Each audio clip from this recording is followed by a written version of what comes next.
The starship Elysium cut through the void of space like a blade through water, its sleek hull glinting under the light of distant stars. Aboard, Captain Valekh, a seasoned Karakian with 6 eyes and chitinous armor, monitored the ship's systems with a calm, almost bored expression. His crew, a mix of species from across the galaxy, manned their stations efficiently, though the air of quiet tension told him they were waiting for something. "Captain," chirped Zik, the insectoid navigator, clicking his mandibles, "we've entered the Scarillian expanse." Valekh's eyes narrowed. "Keep a close watch, Zik. Pirate territory. We're not looking for trouble." Trouble, of course, often came looking for them. The Scarillian expanse was notorious for pirate activity, and Valekh had seen more than his share of raids. The pirates weren't looking for warships, though no. They preyed on freighters and transport vessels like the Elysium, quick in-and-out strikes to plunder whatever they could. The captain had been ready for that. This time his ship had a secret weapon. A weapon not of advanced technology, but of a strange, almost mythical creature, a human. Down in the lower decks, in a room set apart from the rest of the crew, sat David Mason, the Elysium's sole human passenger. He was unassuming, dressed in simple garb, sitting on a cot as if waiting for something. His brown hair was ruffled, and his face wore the kind of calm confidence of someone who had seen much and feared little. There was a reason Valekh had brought him aboard. Humans had a certain reputation in the galaxy, a reputation that was either laughed off as hyperbole by the uninformed or respected with a quiet reverence by those who knew better. "Captain," shouted one of the bridge officers, a reptilian tisk named Vrak. "Multiple ships on approach, unknown signatures. Pirates." Valekh cursed under his breath. "Shields up, ready weapons." It didn't take long for the pirate ships to reveal themselves. Sleek, jagged vessels, with hulls designed more for intimidation than efficiency, zipped in close to the Elysium. The comms crackled to life, and a haughty, raspy voice filled the bridge. "This is Captain Dra'zor of the Black Vortex. Your cargo is ours. Resist, and we will tear your ship apart." Valekh's eyes flicked toward the screen, displaying the pirate fleet's positioning. They were already flanking his ship, outnumbering him 4-1. He could fight, but the odds were grim. The crew exchanged nervous glances.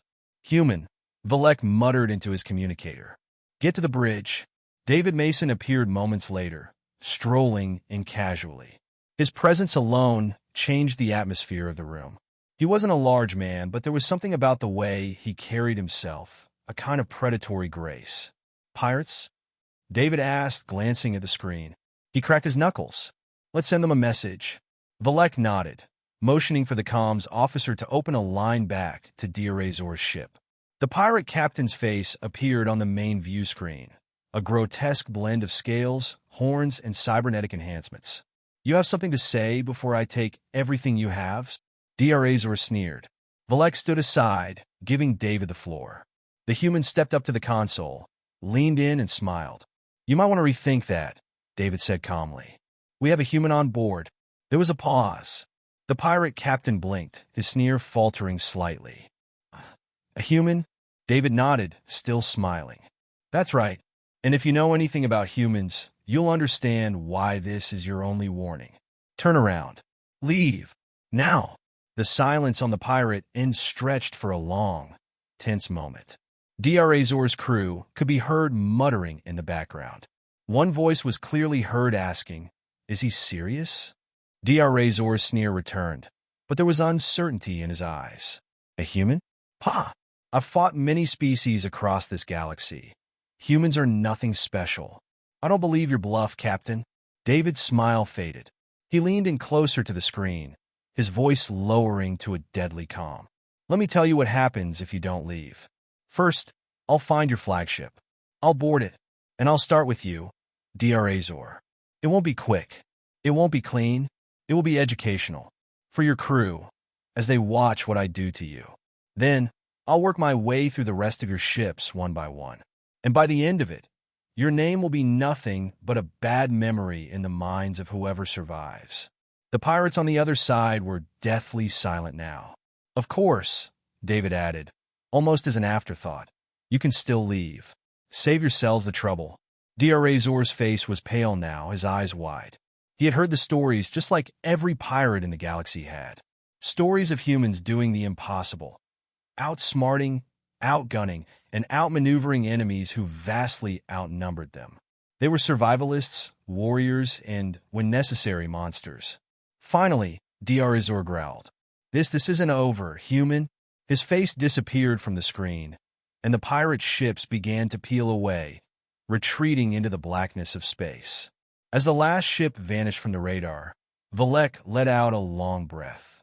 The bridge erupted in quiet cheers and nervous laughter. The crew exchanged relieved glances.